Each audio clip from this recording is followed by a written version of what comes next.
Hi everybody, I want to introduce you today to Michelle Cashman. She is distributor of doTERRA oils. And so obviously you guys know for the month of May we've been talking about headaches and different solutions to headaches, and we've been talking about hydration and various ways that chiropractic can help and some tips that you guys can utilize at home as well. But one of the ones that can be really helpful are essential oils.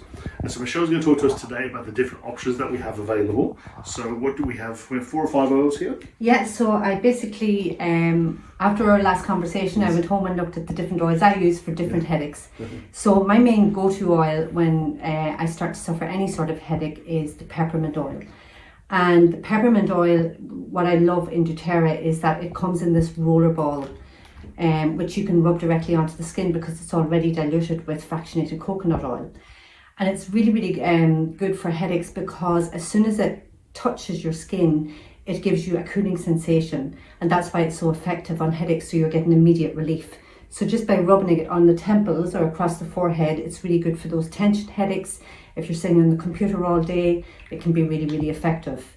For headaches that are a little bit more extreme and maybe go on to migraines, I would then add lavender oil to this. So you would always do your peppermint oil first and then add the lavender, just 1 drop, and just again rubbing it onto the temples, rubbing onto the forehead. If with a migraine you can kind of feel that the pain is all over the head, so just by going up the back of the neck. And that can be great from a stress relief point of view. It is. Apart from relaxing the body, it can also relax the mind, and it can help you get some much needed rest as well. Brilliant. When you have that pain.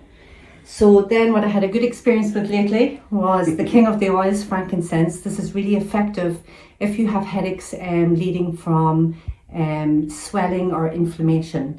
So my daughter recently, as you know, had concussion, and the frankincense oil was a great support for her, especially in the mornings. Again, start with our peppermint oil, because again with the peppermint it actually brings the blood faster to the area where it's put on the head. And then the frankincense oil was rubbing up the back of the head, and especially in the mornings after being lying down all night, this was a great way to support her in getting up out of the bed. Nice. 2 more that I just brought along was for sinus headaches. The best oil for me for sinus headaches is the eucalyptus oil. So I would use this simply by diffusing it in a room where you're sleeping or resting, and it just opens up the airways and takes the pressure off the head. Nice. And the last one I brought in is for us women, not for you. And it's hormonal headaches, and these can come at certain times of the month, and I find that the geranium oil is a fantastic support for this. Again, I like to rub it on the wrists and just inhale it, or diffuse it in a room where you're resting. Or still use the peppermint with it? Still use the peppermint. The peppermint is the base for all the oil because it just has that cooling sensation and it gives you instant relief. Brilliant. Thank you so much for that, mate. No Appreciate problem. it. So guys, there's some more tips for you as far as other oils that you can be using. Just looking at something different from a natural perspective to help any headaches you might be getting. And we can contact Michelle directly at Cashman Oils on Instagram. Perfect. So if you guys want to order any oils at all, please contact Michelle directly. She'll get you taken care of, all right? Have a wonderful day, guys. Talk to you soon. Bye-bye.